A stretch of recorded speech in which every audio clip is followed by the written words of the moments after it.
Before John's sermon, lesson, and wonderful message, he has asked me to read Galatians 5:13 through 26. Galatians 5:13 through 26. For you are called to freedom, brothers. Only do not use your freedom as an opportunity for the flesh, but through love serve one another. For the whole law is fulfilled in one word: you shall love your neighbor as yourself. But if you bite and devour one another, watch out that you will not be consumed by one another.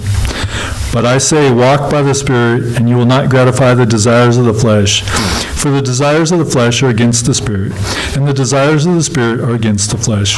For these are opposed to each other, and to keep you from doing the things you want to do.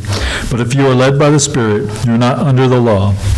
Now the works of the flesh are evident: sexual immorality, impurity, sensuality, idolatry, sorcery, enmity, strife, jealousy, fits of anger, rivalries, dissensions, divisions, envy, drunkenness, orgies, and things like these. I warn you, as I warned you before, that those who do such things will not inherit the kingdom of God. But the fruit of the Spirit is love, peace, joy, patience, kindness, goodness, faithfulness, gentleness, self-control. Against such things there is no law. And those who belong to Christ Jesus have crucified the flesh with its passions and desires. If we live by the Spirit, let us also keep in step with the Spirit. Let us not become conceited, provoking one another, envying one another.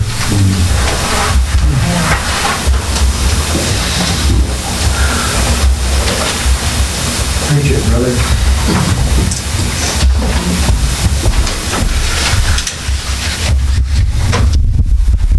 Good morning. Good morning. It's good to see everybody here this morning. Before I start, I want to offer a word of warning.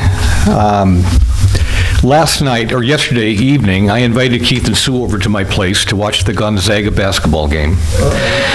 And there was a lot of yelling and screaming. Not at each other, at the TV, and at our two dogs, which had a really good time. But the point is, my voice is a little scratchy this morning and a little raw, so bear with me if you would, please. I want to continue this morning talking about the 7 deadly sins. I've talked about 4 of them already, and today I'd like to tackle envy. Have you ever wanted anything that was not yours? And I don't mean just want it, though. I mean, do you really, really, really want it? But even more than that, I mean, do you want it so bad that someone else has so much that you can actually wish that they didn't have it at all? Have you ever had a friend and wished that you could be him or her? I had a friend in high school, and he was just what I would call an average student. He wasn't the best looking kid in school. He wasn't the best student academically, and he didn't do any sports. He didn't have any particular super talents either. But he was the kindest person that I'd ever met in school. Now, I was never any of those things, but I considered myself caring as well, and I think that's why we became good friends. The problem was, there was this kid in school that was very popular. He came from a rich family, had a great-looking girlfriend, and it was at the top of his class academically. And he seemed to have it all. The other problem was, my friend was fixated on him and dreamed that he could be like him. So much so that he got depressed and was actually pretending to be him. He later started to resent him because he wished that he could be him, but of course he couldn't. My friend was more than jealous of what he had. He was envious. Have you ever felt that way? Have you ever wanted something so badly that you secretly wished that if you couldn't have it, that nobody else should? Do you ever find yourself taking just a little bit of joy out of the failure of those around you? Maybe not like rejoicing in the suffering that they experienced or that anything really bad happened to them. But let's just say that when the person sitting next to you sins, do you ever find yourself taking a little bit of pleasure when you discover the sin of another person? Do you ever just maybe feel like your chance of getting into heaven is improved when people around you sin? Do you ever find yourself thinking of your spiritual walk more like a competition than a journey? When the people next to you stumble, that just makes you look even better. Have you ever felt that way? Have you ever been jealous, maybe not of somebody else's stuff, but of their gifts, their abilities, their relationships, or maybe even their spirituality? Matthew 27:18 tells us, "For he knew that it was out of envy that they had delivered him up." So, what is envy? Envy is defined as a feeling of discontentment or resentful longing aroused by someone else's possessions, qualities, or luck. It is famed for its notable stance as one of the 7 deadly sins, as I mentioned. The desire to own or become jealous of the assets of another is unhealthy and sinful behavior and violates God's commandment. Exodus 20:17 reminds us, "You shall not covet your neighbor's house. You shall not covet your neighbor's wife, or his male servant, or his female servant, or his ox, or his donkey, or anything that is your neighbor's." Envy could be considered the foundation stone of unhappiness, as one often feels dissatisfied with what they have. They constantly feel the need for something better in their lives. Some will go to extraordinary lengths to attain what they want, which may include resorting to subterfuge. It can unfortunately become destructive to the mind and the body, as anger may occur, which may give rise to grievance, lack of worth, and hostility towards another. It can even result in murderous intent, as the story of Cain and Abel in the Bible confirms. We're going to take a look at that in a few minutes. It has additionally been associated with mental health issues, which can increase the risk of anxiety and depression. It is a perennial emotion that is considered extremely harmful and needs to be eradicated. Proverbs 14:30 says, "A tranquil heart gives life to the flesh, but envy makes the bones rot." Envy can conceal shame for your inadequacies, and is sometimes considered as a built-in defense mechanism to overcome our own lack of achievement. Our vanity is severely threatened. However, if we're resentful of someone else's achievement, it can help us to suppress our own failings. It may even cause arrogance and aggression, in that it can result in one actually feeling superior to the person who has achieved most. If the truth be known, all it really accomplishes is jealousy. Ecclesiastes 4:4 reminds us, "When I saw that all toil and all skill in work comes from a man's envy of his neighbor, this also is vanity and a striving after wind." Honestly, we have all envied another person at some point. We have all wanted what someone else has had.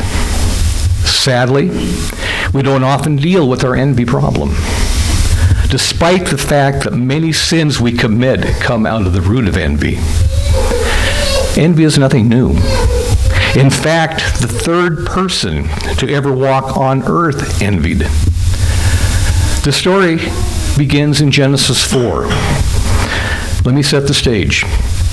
Adam and Eve have just eaten of the fruit of the garden. So our story takes place just after Adam and Eve have been kicked out of the garden. I'm going to be reading in chapter 4, verses 1 through 12. In Genesis. Did I say something different? Adam lay with his wife, Eve, and she became pregnant and gave birth to Cain. She said, "With the help of the Lord, I have brought forth a man." Later, she gave birth to his brother Abel. Now, Abel kept the flocks, and Cain worked the soil. In the course of time, Cain brought some of the fruits of the soil as an offering to the Lord. But Abel brought fat portions from some of the firstborns of his flock. And the Lord looked favor on Abel and his offerings. But on Cain and his offerings, he did not look with favor. So Cain was very angry, and his face was downcast. Then the Lord said to Cain, "Why are you angry? Why is your face downcast? If you do what is right, will you not be accepted? If you do not do right, sin is crouching at your door. It desires to have you, but you must master it." Now Cain said to his brother Abel, "Let's go out to the field." And while they were in the field, Cain attacked his brother Abel and killed him. Then the Lord said to Cain, "Where is your brother Abel?" "I don't know," he replied. "Am I my brother's keeper?" The Lord said, "What have you done? Listen, your brother's blood cries out to me from the ground. Now you are under a curse and driven from the ground, which opens its mouth to receive your brother's blood from your hand. When you work the ground, it will no longer yield its crops for you. You will be restless. You will be a restless wanderer on the earth."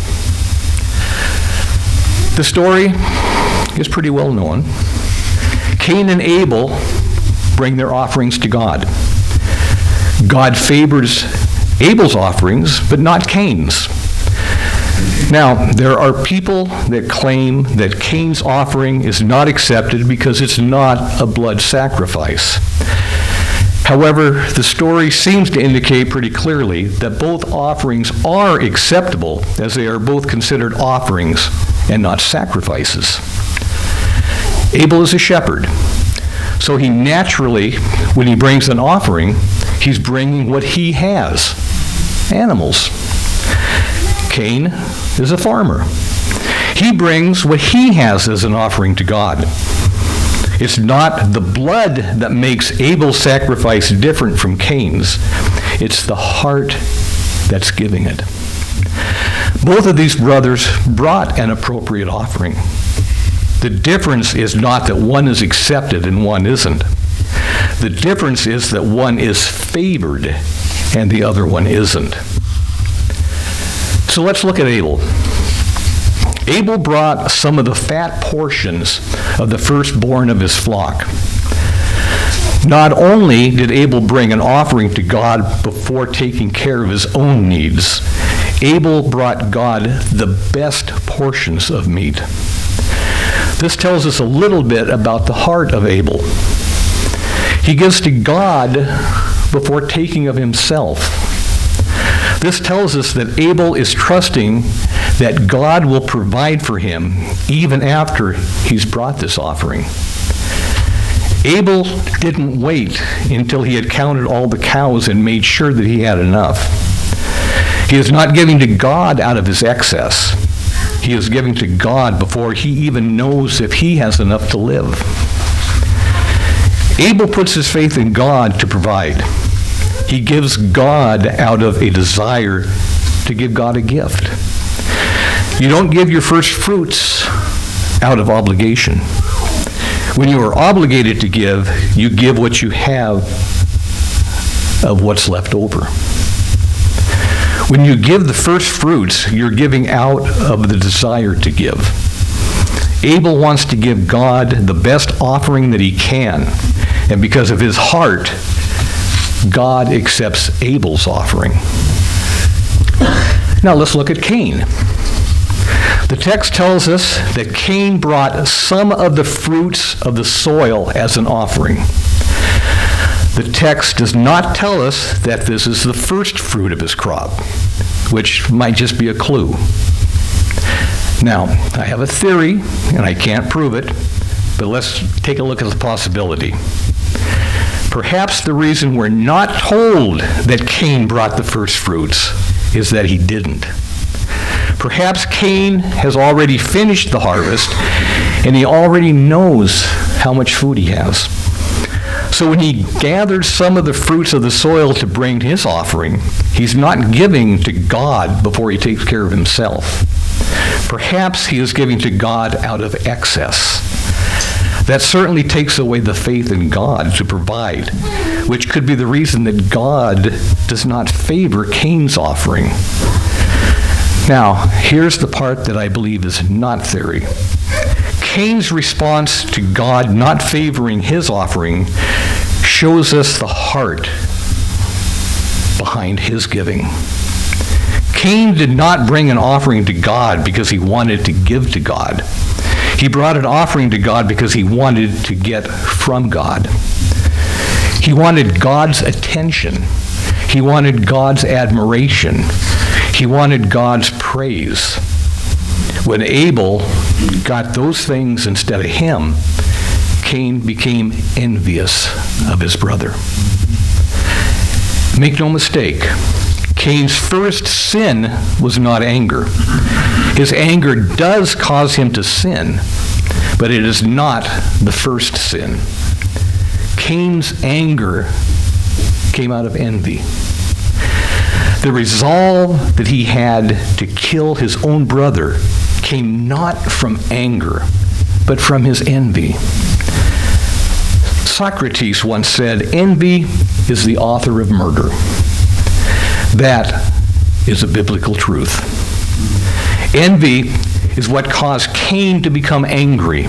Envy is what caused Cain to commit the first murder. Envy is not something that we should take lightly. Now, because the envy in your life has not led you to kill, at least I assume it hasn't. We hope it hasn't anyhow. It's no less dangerous than any other appropriate envy. Envy is a dangerous sin, and the fruits that it will bear take no place in the life of a Christian. Now, some of you think that you're doing pretty well. You feel like you're living an acceptable Christian life. But as with offerings, lives can be acceptable, but not favorable. This life is not about just doing enough to get by. Your life is your offering to God. You are offering it out of the true desire to give God the best that you can. Or are you giving it out of a desire to get God's attention?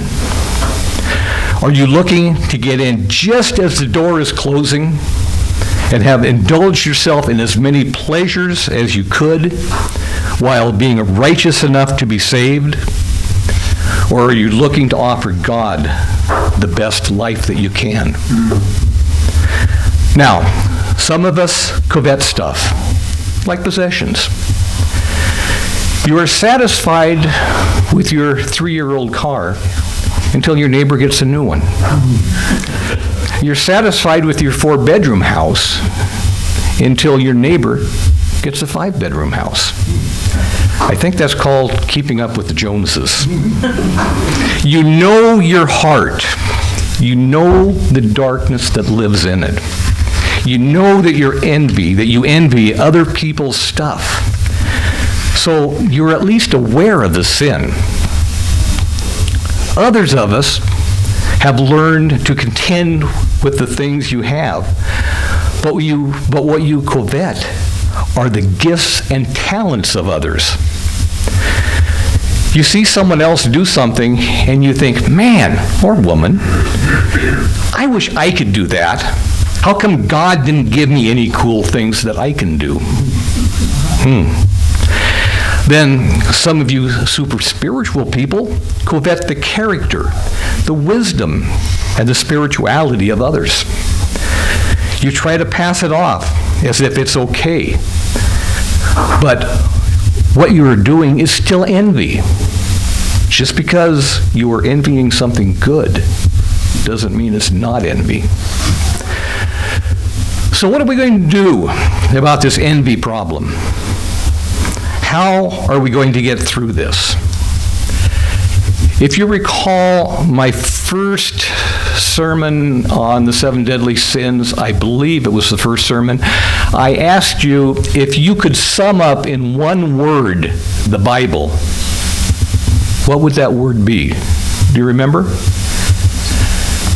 If you don't, let's ask again. If you could sum up the Bible in one word, what would that word be? Love. Love, exactly. So let me say again. So what are we going to do about this envy problem that we have? How are we going to get through it? The answer is simple. Love. 1 Corinthians 13:4. Love is patient. Love is kind. It does not envy. It does not boast. It is not proud. The best way to overcome sin, a sin problem in your life, is love. To love as Christ loves us. This is the kind of love that is willing to lay down everything for the sake of the one that you love. If you have an envy problem, it's not really a problem with envy, it's a problem with love. Now, Keith and Sue, I'm not going to say anything bad. Keith and Sue have been married for 61 years.